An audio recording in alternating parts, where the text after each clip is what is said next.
नमस्कार दोस्तों, इस वीडियो को लाइक करें, हमारे चैनल को सब्सक्राइब करें, इस घंटी के आइकन को दबाएं, ऑल सेलेक्ट करें हमारी सभी वीडियो सबसे पहले देखने के लिए।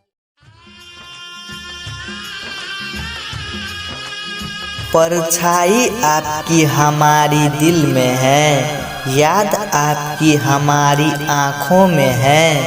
कैसे भूल जाए हम आपको, प्यार आपकी हमारी सांसों में है। जान बन लियो गोरी, तब किया भूल ही गे। तोरा खातिर छे कुमार, तोरा खातिर छे कुमार, तू शादी कर ही गे। स्वागत अछि ई मैथिली कार्यक्रम में।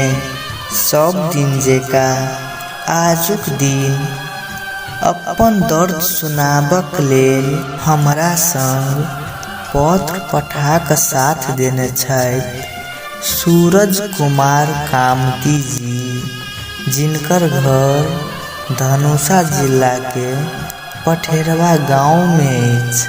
अगर अहूँ सब अपन प्रेम कहानी आ जिंदगी में घटल वास्तविक घटना प्रसारण करवाब चाहे छी तो जरूर प्रसारण करवा सकै छी। मैथिली स्टार इंटरटेनमेंट के साथ में हम अनिल शाह। सूरज जी अपन सुंदर संजीवन में घटल घटना एनाक लिखने छथि कि हमर नाम सूरज कुमार कामती अछि, हमर घर पठेरवा अछि। हम अपन माई बाबूजी के पहिला संतान छी। हमर घर के पूरा जिम्मेवारी हमरे ऊपर छै। घर दुआर खेती पथार के काम से हमरा फुर्सत नहीं होय छै। हम पूरा दिन मेहनत क क अपन घर दुआर चलाबै छली। हम एक दिन अपन खेत में काम करऽ जाइत रही। उहे समय एगो लड़की के हम देखली, लेकिन हम ओकरा किछ नहीं कहली। ऊ हमरा देख क अपन फूल सन ठोर सँ मुस्कान दै छै। हम अपन काम क क घर चलि एली, लेकिन दोसर दिन फेर से हम जाइत रही। ऊ हमरा बाट में फेर से भेटल। हमरा कहैया कतऽ जाइ छी, लेकिन हम ओकरा बात के जवाब नहीं देली। हम चल गेली, कैला कि हम एगो गरीब के बेटा छली। हमरा ऊपर बहुत जिम्मेवारी छै, लेकिन भेल उहे जे किस्मत में रहे। ऊ हमरा दोसर दिन भेटल त कहलक कि अहाँ किया नहीं हमरा से बात करऽ चाहे छी। तब हम ओकरा अपन पूरा बात कहली। तब ऊ कहलक कि हम अहाँ के लागी किछ भी कर सकै छी। अहाँ गरीब छी त की भेलै, मन अहाँ के बहुत नीक य। प्रेम धनिक या गरीब देख क नहीं होइया। जेकरा नजर में जे नीक या सफा मन के रहैया, ओकरा से भ जाइया।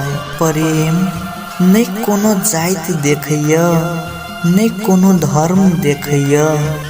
बस कोनो अनजान व्यक्ति से मुलाकात या कोनो माध्यम से भेंट घाट होइया, प्रेम भ जाइया।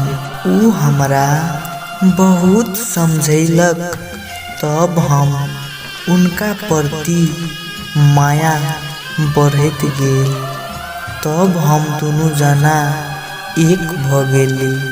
शरीर छल दूगो लेकिन हमर दुनू के आत्मा एक छल भ गेल।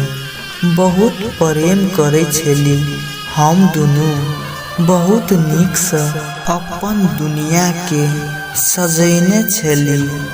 2 वर्ष तक हम दुनू जना एक दोसर के प्रेमक बंधन में बहुत नीक से बन्हाइल छली।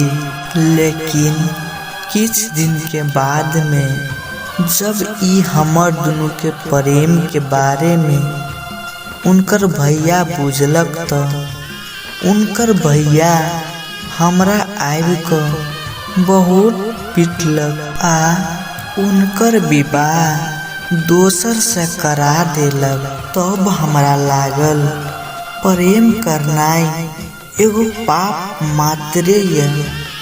प्रेम में दर्द के सिवा किछ नहीं मिलैया। किछ नहीं मिलैया प्रेम में। धोखा, सिर्फ धोखा मात्रे मिलैया। प्यार में दगा दो गेले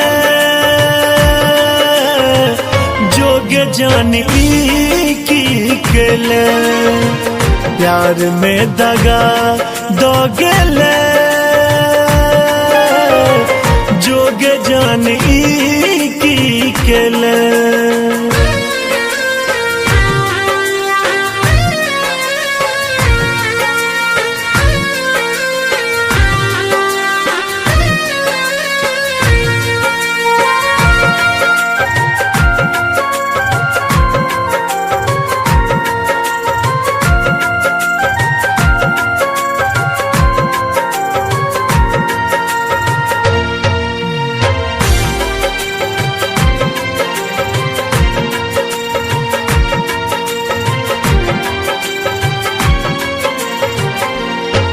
हम प्रेम प्यार के चक्कर तब बुझने पेलो।